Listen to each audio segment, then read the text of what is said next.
আমার সাহাবারা, আমি বিশ্ব নবী জানিয়ে দিলাম, আমি রাসূল পাক সাল্লাল্লাহু আলাইহি ওয়াসাল্লাম জানিয়ে দিলাম, দুনিয়াতে একদিন কিয়ামত অনুষ্ঠিত হবে, একদিন কিয়ামত হয়ে যাবে। সাহাবারা জিজ্ঞাসা করলেন, ইয়া রাসূলুল্লাহ, ইয়া হাবিবাল্লাহ, হুজুর, তবে কিয়ামত যে দুনিয়াতে অনুষ্ঠিত হবে নিশ্চয়ই তার আলামত থাকবে, তার পূর্ব আভাস থাকবে। ইয়া রাসূলুল্লাহ, ইয়া হাবিবাল্লাহ, হুজুর দয়া করে বলুন সেই পূর্ব আভাস গুলো কি হবে? বিশ্ব নবী সরকারে দো আলম নবীজি সাল্লাল্লাহু আলাইহি ওয়াসাল্লাম বললেন, ইয়া মাসাফারা, শুনে রাখো, আমি রাসূল পাক সাল্লাল্লাহু আলাইহি ওয়াসাল্লাম জানিয়ে দিলাম, সর্বপ্রথম আলামত হলো আখিরি নবী, শেষ নবী, শেষ প্রফেট নবী মুহাম্মদুর রাসূলুল্লাহ সাল্লাল্লাহু আলাইহি ওয়াসাল্লাম পৃথিবীতে আসা। এটাই হলো কিয়ামতের বড় একটা আলামত। কারণ রাসূলুল্লাহ পৃথিবীতে আসা দাজ্জালের আগমনের সময় হয়ে যাওয়া। ভাই আমার, দোস্ত আমার, বিশ্ব নবীর দরবারে একদল সাহাবা এসেছেন, যদিও তারা তখন ঈমান আনেন নাই, তখনও তারা ইহুদি ছিল, তাই আমি তাদেরকে ইহুদি না বলে সাহাবা হুজুর বললাম। এই ইহুদি যখন তারা ছিল, ভাই আমার, দোস্ত আমার, তারা জেলে ছিল, সাগরে দূর দূরান্তে মাছ ধরতে যেত। তারা সাগরে যখন মাছ ধরতে নেমে গেল, হঠাৎ সাগরের ভিতরে উত্তাল শুরু হয়ে গেল। হে তরুণেরা, হে নওজোয়ান যুবকেরা, হে আমার মুরব্বিয়ানেরা, এমন সময় দেখা গেল জেলেরা বলতে লাগেন, সাগরের বিচকানে উত্তাল শুরু হয়ে গেল, আমরা সবাই হতাশা হয়ে গেলাম, আমাদের নৌকাটা খুব তাড়াতাড়ি, খুব কাছাকাছি, আমরা একটা কিনারা খুঁজে পেলাম। এমন সময় কিনারাটা যে কোথায় ছিল, কোন জেলা ছিল, কোন জায়গা ছিল, কোন দেশ ছিল, আমাদের জানা ছিল না। এমন সময় আমরা যখন ওই কিনারায় নেমে গেলাম, ওই চরে যখন আমরা নেমে গেলাম, এমন সময় একজন বিভস্ম মানুষকে দেখতে পেলাম। জিজ্ঞাসা করলাম, এইটা কোন দেশ, এটা কোন চর, এটা কোন ভূমি? এমন সময় তিনি বললেন, না আমি বলতে পারবো না, আপনারা ভিতরে চলে যান, ওখানে আপনারা প্রতি উত্তর নেন। শুধুমাত্র হলাম আমি একজন পাহারাদার। তো তারা ভিতরে চলে গেলেন, যাওয়ার পরে দেখলেন বিভস্ম চেহারার একজন মানুষ। সেই মানুষটা শিকলবন্দি হয়ে আছে, হাত পা তার বাঁধা। কোথা থেকে তোমরা এসেছো, কে তোমরা? আমরা অমুক জায়গাতে এসেছি, আমরা একদল ইহুদি। আর দাজ্জালের বন্ধুই হলো ইহুদিরা, দাজ্জালের সেনারাই হলো ইহুদিরা। দাজ্জাল যখন পৃথিবীতে আসবে, ৭০,০০০ তার সেনা তৈরি হবে ইহুদি। কোথা থেকে তারা তার সঙ্গী হবে? এই দলগুলো তুরস্কের কোনো এক জায়গা থেকে তারা, এই ইহুদি দলটা আপনার দাজ্জালের সঙ্গী হবে। ও কথা পরে, চলুন আগে যে কথা বলছিলাম। হে নওজোয়ান তরুণেরা, হে আমার মুরব্বিয়ানেরা, আমাদের সময় সাহাবারা বিশ্ব নবীর দরবারে বলতে লাগলেন, ইয়া রাসূলুল্লাহ, ইয়া হাবিবাল্লাহ, হুজুর, ওই বিভস্ম চেহারার মানুষটাকে যখন দেখলাম, দেখবার সাথে সাথে যদিও আমরা একটু আতঙ্কিত হয়েছিলাম, কিন্তু তার যে হাত পা গুলো শিকলবন্দি করা ছিল, তিনি যখন জিজ্ঞাসা করলেন, তোমরা কারা? ওই সময় আমরা বলতে লাগলাম, আমরা হলাম জাতিতে ইহুদি, আমরা অমুক দেশের মানুষ। এমন সময় বলতে লাগলো, তোমরাই তো হবে পরবর্তীতে আমার বন্ধু, তোমরা এসো। এমনি করে ইহুদিরা, অর্থাৎ নবীর ওই সাহাবারা, তারা যদিও বলছেন ওই সময় আমাদেরকে বড় মেহমানদারি, বড় আপ্যায়ন করলো। এমন সময় তারা জিজ্ঞাসা করলেন, একবার বলুন আপনি কে, কেনই বা আপনাকে এইভাবে শিকলবন্দি করা হলো? ভাই আমার, দোস্ত আমার, বিশ্ব নবী সাহাবারা একত্রিত বলতে লাগলেন, ইয়া রাসূলুল্লাহ, ইয়া হাবিবাল্লাহ, হুজুর, ওই সময় দাজ্জাল আমাদেরকে বলেছিল, একবার আমার প্রশ্নের জবাব দাও, তবেই তোমাদের প্রশ্নের জবাব পাবে। দুনিয়াতে যে তোমরা, যে দুনিয়া থেকে তোমরা এসেছো, তোমাদের কাছে কি কোনো খবর আছে? দুনিয়া থেকে কেউ নবী বলে, কেউ রাসূল বলে, কেউ আল্লাহর পয়গম্বর বলে, যার নাম হবে মুহাম্মদ, যার পিতার নাম হবে আব্দুল্লাহ, যার মাতার নাম হবে আমিনা, যারা আম্মাজান, যিনি আম্মাজান ইন্তেকাল করবে অল্প বয়সে, যারা আব্বাজান গর্ভে থাকতে ইন্তেকাল করবে, সে একজন মক্কার ভালো বংশের মানুষ হবে, অর্থাৎ কুরাইশ বংশের মানুষ হবে। এমন কি দুনিয়াতে এমন কোন ব্যক্তির আবির্ভাব হয়েছে, এমন কি কোন ব্যক্তি দুনিয়াতে এসেছে? এ নওজোয়ান তরুণেরা, ওই সময় ইহুদি জাতি বলতে লাগলেন, অবশ্যই আমরা শুনেছি মক্কার জমিনে একজন যার বাপ দুনিয়াতে যার বাপ যার দুনিয়াতে আসার পূর্বে বাপ ইন্তেকাল করেছে, যার নামটা ছিল আব্দুল্লাহ, যার নাম হলো মা আমিনা, যিনি অল্প বয়সে সন্তানকে রেখে তিনি হারিয়ে গেছেন।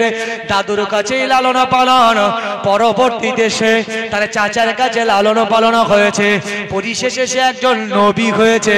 সে নাকি দাবি করেছেন মক্কার একজন নবী, সে একজন পয়গম্বর, তার নাম হলো মুহাম্মাদুর রাসূলুল্লাহ।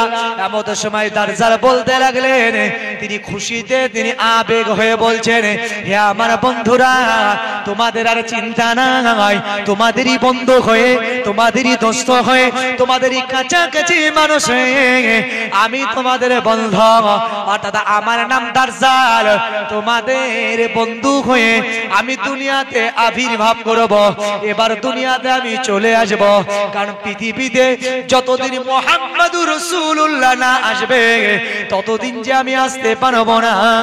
রব আল্লাহ আমাকে কোটি কোটি বছর আগে সৃষ্টি করেছেন, এইভাবে আমাকে শিকলবন্দি করে আমাকে আল্লাহ আটক করে রেখেছেন। রব আল্লাহর হুকুম হলো, হে দাজ্জাল শোনো, যতদিন পর্যন্ত আখিরি পয়গম্বর, আখিরি নবী, আখিরি রাসূল পৃথিবীতে না আসবে ততদিন তুমি দুনিয়াতে যেতে পারবে না। দুনিয়াতে আসার প্রথম নিশানা, প্রথম উপমা, প্রথম আবহাওয়া হলো মুহাম্মাদুর রাসূলুল্লাহ, তিনি নবী হয়ে পৃথিবীতে আসবে।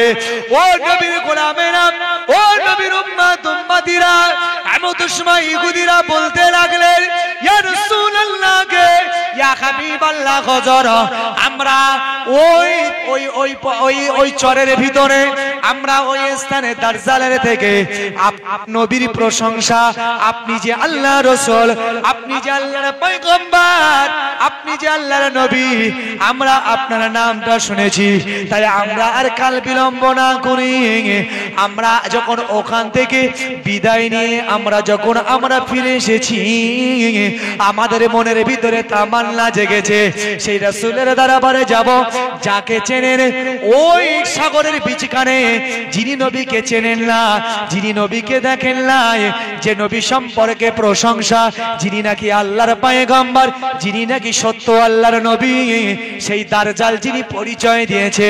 আর এই যুগের মানুষ হয়ে আমরা ইহুদি সেই রাসূলকে চিনতে পারবো না, এটা তো হতে পারে না। ইয়া রাসূলুল্লাহ কে, ইয়া হাবিবাল্লাহ, হযর ওই জন্য আমরা ইহুদি জাতি আজকে আপনার সঙ্গে স্পর্শে এসেছি। হুজুর, আপনাকে নবী হিসাবে তখনই আমরা মেনে নিয়েছি, একবার আপনি আমাদেরকে শাহাদাতের বাণী পড়িয়ে, ঈমানের কালেমা পড়িয়ে আপনি আমাদেরকে মুসলমান করে নেন। হে নওজোয়ান তরুণেরা, বলার উদ্দেশ্য হলো কিয়ামত পৃথিবীতে আসবে, কিয়ামত পৃথিবীতে অনুষ্ঠিত হবে। বিশ্ব নবী আমার বললেন, হে আমার উম্মতিরা শোনো, তবে কিয়ামত ততদিন হবে না, পৃথিবীতে দাজ্জাল আসবে, পৃথিবীতে ইমাম মাহদি আসবে, পৃথিবীতে ইয়াজুজ মাজুজ আসবে, পৃথিবীতে ভাই আমার, দোস্ত আমার, তারপরে আমার আল্লাহ পৃথিবীতে ধ্বংস হবে। আমরা বলি কাল কিয়ামত, কাল কিয়ামত, ভাই আমার, দোস্ত আমার, সত্যিই কি কাল কিয়ামত? যদি কেউ বলে যে হ্যাঁ কালই কিয়ামত, আমি আপনাকে বলে দিলাম, আপনি লিখে রাখুন, কালই কিয়ামত যদি আমরা সত্য একিন নিয়ে কথা বলি, ঈমান আমাদের চলে যাবে। ভাই আমার, দোস্ত আমার, তবে আমাদের প্রস্তুত থাকতে হবে, কিয়ামত কিন্তু আমাদের সামনে। এই যে কাল কাল কাল কাল কাল আমাদের কাছে যে দিন আসবে, এই দিনই আমাদের কিয়ামত, তবে কালই কিয়ামত এটা নয়। কিয়ামত কাল, কিন্তু কিয়ামতই যে কালই এটা নয়, বললে ঈমান চলে যাবে। কিন্তু আমি বলি কিয়ামত এখনো অনেক দূর, আপনাদের জানা নাই। কিয়ামত অনেক দূর। ভাই আমার দোস্ত আমার, বিশ্ব নবী সরকারে দো আলম নবীজি সাল্লাল্লাহু আলাইহি ওয়াসাল্লাম বললেন, ইয়া মা আসহাবানা শোনো, এই দুনিয়ার জমিন থেকে আমি রাসূল বিদায় নেব, আমি দুনিয়া থেকে ইন্তেকাল বরণ করব। দুনিয়াতে আলেম ওলামারা, এ ভাই আমার পীর মাশায়েখ বুজুর্গানে দিনেরা এই ইসলামকে দুনিয়াতে তারা উজ্জ্বল করে রাখবে, দুনিয়াতে তারা ইসলামের প্রভাব ফেলবে। কিন্তু এমন একটা সময় আসবে যে সময়টা হবে কিয়ামতের খুব সন্নিকট, যে সময় পৃথিবীর জমিনে মানুষ অস্থির হয়ে পড়বে, ধর্মযুদ্ধ লেগে যাবে, যা আজ ঘটতে চলেছে। ভাই আমার দোস্ত আমার, এগুলো হলো রাসূলুল্লাহর ভবিষ্যৎবাণী। বিশ্বনবী সাহাবাদেরকে বললেন, ইয়া মা সাহাবারা শুনে রাখো, আমি রাসূল পাক সাল্লাল্লাহু আলাইহি ওয়াসাল্লাম জানিয়ে দিলাম, সারা পৃথিবীটা আগুনের ধর্মযুদ্ধে আগুনের মতন শিখা আগুনের মতন এইভাবে দাও দাও করে চলবে। শুধুমাত্র আমি বিশ্বনবী জানিয়ে দিলাম, আমার মক্কাতুল মুকাররমা যেটা হলো আমার জন্মভূমি, আর আমি বিশ্বনবী সরকারে দো আলম নবীজি যেখানে আমার শাহিদ করা হয়েছে, যেখানে আমি মাজার মুকাদ্দাসে আমি বিশ্বনবী, আমি এখনো ইয়া নফসি ইয়া নফসি ইয়া মা আসহাবানা শোনো, কিয়ামত পর্যন্ত আমার উম্মতের জন্য, আমার উম্মতের জন্য আমি রাসূলুল্লাহ ইয়া নফসি বলে কাঁদব। শুধুমাত্র পৃথিবীর জমিনে মক্কার মদিনা এই দুটি হবে শুধুমাত্র নিরাপদ জায়গা, আর সারা পৃথিবীতে আগুন জ্বলতে শুরু হবে। তাই বর্তমান শুরু হয়েছে, আমরা তার পূর্বাভাস দেখতে পাচ্ছি। তবে বিশ্ব নবী সরকারে দো আলম নবীজি সাল্লাল্লাহু আলাইহি ওয়াসাল্লাম বললেন, ইয়া মা সাহাবারা শোনো, খালি তাই নয়, মদিনা থেকে কিছুটা দূরবর্তী সেখানেও দেখা যাবে এই ধর্মযুদ্ধ, এই অশান্তির আগুন নেমে যাবে। কিন্তু আমি রাসূল পাক সাল্লাল্লাহু আলাইহি ওয়াসাল্লাম জানিয়ে দিলাম, ওই সময় একজন দূত আসবে, যে দূতটা হবে, যার নামটা হবে আমি রাসূলুল্লাহ আমার নামেরই মতন। আমি রাসূল জানিয়ে দিলাম, যার বাপের নামটা হবে আমার বাপের নামেরই মতন, যার মায়ের নামটা হবে আমার মায়ের নামের মতন। ইয়া মা সাহাবীরা শুনে রাখো, সেই মানুষটা মদিনাতুল মুনাওয়ারা থেকে মক্কার জমিনে যখন কাবা বাইতুল্লাহর জমিনে চলে যাবে, তার নামটা প্রকাশ হয়ে যাবে। তবে মনে রাখবে, সেই সময় কিন্তু দুনিয়া অস্থির হয়ে থাকবে। তাই ঘটছে, খালি তার নিশান, তার পূর্বাভাস আমরা উপলব্ধি করছি। তবে ভয়ের কিছু নাই, টেনশন করার কিছু নাই। ভাই আমার দোস্ত আমার, তবে কেমন কঠিন দিন হবে। বিশ্বনবী সরকারে দো আলম নবীজি সাল্লাল্লাহু আলাইহি ওয়াসাল্লাম ওই সময় সাহাবাদেরকে ডেকে বললেন, ইয়া মা সাহাবারা শুনে রাখো, আমি রাসূল পাক জানিয়ে দিলাম, ওই মুহূর্তটা এত কঠিন হবে, আমার ঈমানদারেরা, আমার মুসলমান উম্মতিরা, তারা শতকরায় একজন বেঁচে থাকবে। শতকরা একজন বেঁচে থাকবে। তার পূর্বাভাস শুরু হয়নি, এটা পূর্বাভাস শুরু হয়নি। ঐক্যের বাতাবরণ শুরু করুন। দিন এসেছে, রাসূলুল্লাহর চাওয়াটাকে আপনার চাওয়া বানান, রাসূলুল্লাহর ইচ্ছাটাকে আপনার ইচ্ছে তৈরি করুন, একে অপরের ভিতরে মিলবন্ধন তৈরি করুন। কারণ ইসলাম এমন একটা ধর্ম, শান্তির ধর্ম। ইসলাম মানে শান্তি। রাসূলুল্লাহর ভিতরে কি ইসলামের আদর্শ ছিল দেখুন। বিশ্বনবী রাস্তায় সাহাবাদেরকে নিয়ে বসে কথা বলছেন, এমত সময় একটা লাশ নিয়ে আসছেন, এমত সময় রাসূল দেখে দাঁড়িয়ে পড়লেন। সাহাবারা বলতে লাগলেন, একবার কে ইয়া রাসূলুল্লাহ, আপনি যে লাশটাকে দেখে উঠলেন, যার সম্মান করলেন, যার তাজিম করলেন, আপনি জানেন ওই মানুষটা হলো ইহুদি। নবী বললেন, সাহাবারা, তোমরা ইহুদি বলে তোমরা তাকে অপছন্দ করতে পারো না, তোমরা সাহাবারা, আমি রাসূল, আমার শিক্ষা, একজন মানুষ সেই মানুষ হিসাবে তার সম্মান করো, আর আমি রাসূল সেই মানুষ হিসাবেই তার তাজিম করেছি। জোরে বলুন সুবহানাল্লাহ। এটা হলো ইসলামের শিক্ষা, এটা হলো ইসলামের শিক্ষা। ইসলাম বিভাজন শিখায় না। রাসূলের সাহাবা, একজন সাহাবী কাপড়ের দোকানে বসে আছেন, সামনে আর একজন ইহুদির দোকান। সাহাবীর দোকানে বেচা কিনা সকাল থেকে বেশ ভালোই হয়েছে, কিন্তু সাহাবী দেখছেন আমার পাশের ওই ইহুদি ভাইয়ের দোকানে সারা দিনে বেচা কিনা হয়নি। ভাই আমার দোস্ত আমার, এমন সময় দেখা যায় এই সাহাবী হুজুরের ঘরে আবার একজন খরিদ্দার এসেছেন। এমন সময় সাহাবী লক্ষ্য করে বলতে লাগলেন, ভাই খরিদ্দার, আপনি কিছু মনে করবেন না, আপনার উপরে আমার কোনো ক্ষোভ নাই, তাপ নাই, তবে আমার মনের ভিতরে একটু যে বেদনা রয়েছে, আজ আমার দোকানে সকাল থেকে নিয়ে অনেকটাই বেচা কিনা হয়েছে, যে বেচা কেনাতে আমার পরিবার চালাতে আমার অসুবিধা নাই, আমার পরিবারের রেজেক আমি সংগ্রহ করে ফেলেছি, তবে আমার সামনে আমার ওই ইহুদি ভাইয়ের দোকান আমি দেখতে পাই সকাল থেকে তার কোনো বেচা কিনা হয় না, তার ঘরে তার বিবি বাল বাচ্চা আছে, তার সন্তান সন্ততি আছে, মা বাপ আছে, তার যে কোনো রেজেক কাজে উপার্জন হয় নাই। তাই যদি দয়া করে কিছু না মনে করে আমার দোকান থেকে মাল না কিনে যদি ওই ভাইয়ের দোকান থেকে মালটা কিনতেন, আমার মনে হয় ওই ভাইয়ের কিছু রেজেকের তালাশ হয়ে যেত।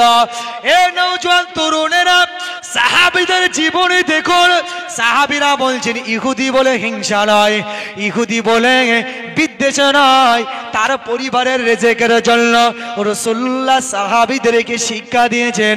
আর সাহাবীরা সেই শিক্ষায় শিক্ষিত হয়ে, সেই শিক্ষায় দীক্ষিত হয়ে সাহাবীরা সমাজে এই কাজগুলি প্রতিষ্ঠিত করে গেছে। ভাই আমার, দোস্ত আমার, তারা আমাদেরকে দুশ্মন মনে করে, কিন্তু আমরা কখনো দুশ্মন মনে করি না। ভাই আমার, দোস্ত আমার, আমরা তাদেরকে বন্ধু মনে করি। এই সারা ভারতবর্ষের জমিন নয়, সারা পৃথিবীর জমিনে এক শ্রেণীর অসাধু মানুষ আছে, যারা নিজেদের স্বার্থ শুদ্ধির জন্য, ভাই আমার, দোস্ত আমার, এই চক্রান্ত করছে। আর আমাদের ভিতরে কিছু সাধারণ আমরা আবেগী মানুষ, আমরা বুঝতে না পেরে আমরা সেই সমস্ত বিপদের মধ্যে পা দিয়ে আমরা আমাদের নিজেদের বিপদকে ডেকে আনছি, এটা আমরা বুঝতে পারি না। ভাই আমার, দোস্ত আমার, তবে অবশ্যই আমরা দেশকে ভালোবাসি, কারণ বিশ্ব নবী সরকারে দো আলম নবী যে হাদিসে বলেছেন, ক্বালান নবী সাল্লাল্লাহু আলাইহি ওয়াসাল্লাম, হুব্বুল ওয়াতান মিনাল ঈমান। ও দুনিয়ার উম্মতিরা শোনো, আমি রাসূল পাক জানিয়ে দিলাম, তুমি যে দেশে বাস করো না কেন, সেটা ভারতবর্ষ হতে পারে, অন্যান্য দেশ হতে পারে, তুমি যে দেশেরই মানুষ হও না কেন, তুমি তোমার দেশকে ভালোবাসো, তোমার দেশকে পেয়ার করো, দেশকে মহাব্বত করো। যদি অন্য দেশ তোমার দেশের ওপরে চোখ রাঙায়, তুমিও চোখ রাঙাতে তুমি দ্বিধা করো না। আমার দোস্ত আমার, ওই জন্য এই ভারতবর্ষ থেকে আমরা, ভারতবর্ষের মুসলমানেরা হুঙ্কার দিতে চাই, এই ভারতবর্ষের দিকে যারা চোখ রাঙাবে, যারা আমাদের দিকে তাকাবে, আমরা আমাদের দ্ব্যর্থ কণ্ঠে আমরা তাদেরকে শিক্ষা দিতে চাই। এই মুসলমানরা তখন চুপ থাকবে না, তোমাদের বিরুদ্ধে আন্দোলন করবে, তোমাদের বিরুদ্ধে লড়াই করতে। এই ভারতবর্ষের জন্য আমাদের জান, আমাদের মাল কুরবান দিতে আমরা দ্বিধা করব না। কথা ঠিক না বল? কখনোই নয়। রাসূল বলেছেন, হুব্বুল ওয়াতান মিনাল ঈমান। আমরা এই দেশকে ভালোবাসি, দেশ প্রেম হলো ঈমানের অঙ্গ। যদি আমরা দেশকে ভালোবাসতে না পারি, আমাদের ভিতরে ঈমানের পূর্ণতা আমরা লাভ করতে পারবো না। আমরা দেশকে ভালোবাসি। ভাই আমার, দোস্ত আমার, ভাবার সময় এসেছে, ভাবুন। চলুন, আমি যে কথা বলছিলাম, রাসূল বললেন পৃথিবীতে ওই সময় আসবে, তার আসার পরে সারা পৃথিবীতে আবার শান্তি বিরাজ করবে। জোরে বলুন সুবহানাল্লাহ। শান্তি বিরাজ করবে, কিন্তু শতকরা একজন পৃথিবীতে থাকবে। চিন্তা করুন কি হাল, কি পরিস্থিতি, কি পরিবেশ হবে। ভাই আমার, দোস্ত আমার, ওই জন্য আমি বলি আমাদের ভিতরে ঐক্য একতা তৈরি করুন। হযরত ইমাম মেহেদী আলাইহিস সালাম যখন পৃথিবীর জমিনে আসবেন, নবী বললেন হে আমার সাহাবারা শোনো, ওই সময়ে সারা পৃথিবীর জমিনটা আস্তে আস্তে আবার শান্তি বিরাজ করবে। ইমাম মেহেদী আলাইহিস সালাতু ওয়াস সালাম তিনি পৃথিবীতে আসবার পরে তানার বিছখানে আর একজন ব্যক্তি যিনি ছিলেন একজন জামানার পয়গম্বর, যিনি ছিলেন জামানার একজন নবী, যিনি কিনা বিশ্ব নবী সরকার দো আলম নবীজি সাল্লাল্লাহু আলাইহি ওয়াসাল্লাম, যাকে আল্লাহ ইমামুল আম্বিয়া, যাকে ইমামুল মুরসালিন, যাকে আমার আল্লাহ সমস্ত নবীদের লিডার, সমস্ত নবীদের সরদার, অর্থাৎ আমার আপনার নবী, প্রিয় নবী, নূর নবী, বিশ্ব নবী সরকার দো আলম নবীজি সাল্লাল্লাহু আলাইহি ওয়াসাল্লাম যার উম্মত হওয়ার জন্য আল্লাহর দরবারে দোয়া চেয়েছিলেন, ওগো আমার রব, গো আমার আল্লাহ, আপনি আমাকে পয়গম্বর করেছেন, আপনি আমাকে নবী করেছেন, যদি আপনি আমাকে আখিরি নবীর উম্মত করতেন আমি যে বড় খুশি হতাম। যার নামটা হলো হযরত ঈসা রূহুল্লাহ, যার দুনিয়াতে পিতা ছিল না, বাপ ছিল না, যিনি বিনা বাপে দুনিয়াতে জন্মগ্রহণ করেছে। ইসলামের ইতিহাসটা খুলে দেখুন, পৃথিবীর জমিনে তিনজন শিশু যারা বাল্য জীবনে কথা বলেছিলেন, যার মধ্যে যে শিশুটা ছিল হযরতে আল্লাহর পয়গম্বর এই ঈসা নবী, যার যখন ভাষা হয় নাই, কথা হয় নাই, যার ভাষা ছিল শুধুমাত্র কাল্লা অরাব আল্লাহ হাবাক আল্লাহ তাআলা, ওই বাল্য জীবনে তার ভাষাটাকে ফুটিয়ে তুলেছিল সেই ঈসা পয়গম্বর, জানাকে ঈসাই যারা আছেন, যারা ভাই আমার নাসারা ধর্মের মানুষ, যারা খ্রিস্ট ধর্মের মানুষ, যারা তাদেরকে আল্লাহর পুত্র হিসাবে জানে, যাদের কাছে তিনটি খোদা, এক হলো হযরতে মারিয়াম আলাইহিস সালাম, ঈসা আলাইহিস সালাম, যারাকে আল্লাহর পুত্র বলেন, এই নাসারা জাতি। ভাই আমার, দোস্ত আমার, যারা এই নাসারা জাতিরা ঈসা নবীকে তারা খোদা বলে মানে, ভাই আমার, দোস্ত আমার, এই ইসলাম যে ডিভাইডেড হয়েছে, এই ডিভাইডেডের পিছনে অনেক গুরুতর রহস্য রয়েছে। ওই লম্বা ইতিহাস বললে আমি ওয়াজ শেষ করতে পারবো না। দুনিয়াতে তিনটে জাতি, ইহুদি আর খ্রিস্টান আর মুসলমান, এদের ভিতরে বিরাট একটা মাঝখানে সমস্যা। ভাই আমার, দোস্ত আমার, যারা ইহুদি জাতি বলে দাবিদার, তারা বলে আমরা মুসা নবী হলো তাদের পয়গম্বর, মুসা নবীর তারা অনুসারী বলে দাবিদার। আর ঈসা নবীর দাবিদার হিসাবে যারা পৃথিবীতে আছে, যারা খ্রিস্ট ধর্মের মানুষ, কিন্তু ইতিহাস তারা জানে না। সেই ঈসা পয়গম্বর, আল্লাহর নবী ঈসা আলাইহিস সালাম আল্লাহর কাছে দোয়া চেয়েছিলেন, হে আমার রব, হে আমার খালিক মালিক আল্লাহ, পৃথিবীতে আখিরি নবীর উম্মতদেরকে আপনি যে এত সম্মান, এত ইজ্জত দিয়েছেন আল্লাহ, আমি পয়গম্বর হয়ে খুশি নয়, আমি নবী হয়ে খুশি নয় আল্লাহ, যদি আপনি দোয়া কবুল করে নিয়ে আমাকে সেই আখিরি নবীর উম্মত বানিয়ে দিতে। সুবহানাল্লাহ। হে নওজোয়ান তরুণেরা, হে আমার মুরব্বিয়ানেরা, আমরা রব আল্লাহর কাছে চাই নাই, আল্লাহর কাছে আমরা বলি নাই, হে আমার রব, হে আমার আল্লাহ, আপনি আমাদের আখিরি নবীর উম্মত করার, আখিরি নবীর উম্মত বানিয়ে দেন। আমরা আল্লাহর কাছে চাই নাই, কিন্তু তারপরেও মহান আল্লাহ আমাদেরকে ভালোবেসে মহাব্বত করে আল্লাহ যে আমাদের সেই আখিরি নবীর উম্মত বানিয়ে দিয়েছেন। ভাই আমার, দোস্ত আমার, বিশ্ব নবী আমার বলেছেন, হে আমার উম্মত উম্মতিরা, তোমাদের জন্য সুসংবাদ, তোমাদের জন্য খুশির সংবাদ আমি রাসূল জানিয়ে দিলাম। হে আমার উম্মত উম্মতিরা, তোমরা যদি দুনিয়াতে মহান আল্লাহর নৈকট্য সঞ্চয় করতে পারো, তোমরা যদি ইসলামকে আমাল দিয়ে যদি আল্লাহকে রাজি করতে পারো, আমি রাসূল পাক জানিয়ে দিলাম, বনি ইসরাইল গোত্রের নবীদের থেকে তোমাদের সম্মান, তোমাদের ইজ্জত রব আল্লাহ দরবারে বেশি হয়ে যাবে। হে নওজোয়ান তরুণেরা, আল্লাহ আল্লাহর পয়গম্বর হযরতে মুসা নবী আলাইহিস সালাম যারা একটা মহান আল্লাহ নাম দিয়েছিল কালিমুল্লাহ। মুসা নবীর একটা উপাধি ছিল কালিমুল্লাহ, আর একটা উপাধি ছিল নাজি। তাই মুসা নবী কালিমুল্লাহ অর্থাৎ আল্লাহর সাথে কালাম হতো, আল্লাহর সাথে কথা হতো। মুসা নাজি অর্থাৎ আল্লাহর খুব কাছাকাছি, নাজি মানে কাছাকাছি। আল্লাহ মুসা নবীকে এই দুটো লকাব দিয়েছিল। তাই মুসা নবী একদিন আল্লাহর দরবারে গর্বিত হয়ে বলছিলেন, হে আমার রব, হে আমার আল্লাহ, হে আমার মালিক স্রষ্টা, আমি মুসা, আপনি আমার নামের উপাধি দিয়েছেন কালিমুল্লাহ। আপনার সাথে আমার কথা হয়, আপনার সাথে আমার কালাম হয়। আপনি আমার লাকাব দিয়েছেন নাজি অর্থাৎ আমি খুব আপনার কাছাকাছি। ওগো আমার রব, ওগো আমার আল্লাহ, তাই আমি যে বড় গর্বিত। এমন সময় রব আল্লাহ ডেকে বললেন, হে আমার পয়গম্বর মুসা, তবে এত গর্বিত হওয়ার কিছু নাই।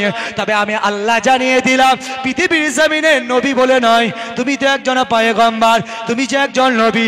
আমি আল্লাহ জানিয়ে দিলাম, পৃথিবীতে একদল উম্মাত আসবে যারা কিনা হে মুসা তোমার থেকেও আমার কাছাকাছি হয়ে যাবে। একবার জোরে বলেন হে মুসা পয়গম্বর, শুনে রাখুন, আমি রব, আমি আল্লাহ, আমার ওই বান্দা বান্দীদের জন্য আমি আল্লাহ সালাতের হুকুম রাখব। তারা যে নামাজ আদায় করবে, সালাত আদায় করবে, আমি রব, আমি আল্লাহ নামাজ পড়লে বড় খুশি হয়ে যায়। নামাজের মতন ইবাদতকে আমি সব থেকে বড় বেশি পছন্দ করি। তাই বিশ্ব নবী সরকারে দো আলম নবীজি সাল্লাল্লাহু আলাইহি ওয়াসাল্লাম তিনি সর্বদা বলেছেন, হে আমার উম্মতিরা, তোমরা যদি বিপদে পড়ে যাও, মুসিবতে পড়ে যাও, তোমরা সালাতে দাঁড়িয়ে যাও, নামাজে দাঁড়িয়ে যাও। তোমরা নামাজের মাধ্যমে আল্লাহর কাছে তোমরা দোয়া চাও, কারণ রব আল্লাহ পাক আল্লাহ দরবারে সব থেকে একটা প্রিয় ইবাদত হলো নামাজ। তোমরা নামাজটা আদায় করো। ভাই আমার, দোস্ত আমার, দুনিয়ার জমিনে আপনি খেয়াল করুন, আল্লাহর বুজুর্গারে দিনেরা যারা এই নামাজ এবং সালাতকে পছন্দ করে আল্লাহর দরবারে তারা দামি হয়ে গেছে। হযরত ইমামে আযম আবু হানিফা রাহমাতুল্লাহ আলাইহির মতন যিনি একজন আমাদের ইমাম, যাকে ইমামে আযম বলা হয়, সবথেকে বড় ইমাম বলা হয়। হযরত ইমামে আযম আবু হানিফা রাহমাতুল্লাহ আলাইহি যখন ইন্তেকাল বরণ করেছিলেন, যখন ইন্তেকালের পরে তাকে দাফন কাফন করার জন্য কবরস্থানে নিয়ে যাওয়া হলো, কবরে যখন তাকে শায়িত করা হলো, এমন সময় দেখা যায় ওই কবর থেকে খুশবু বার হতে লেগেছেন।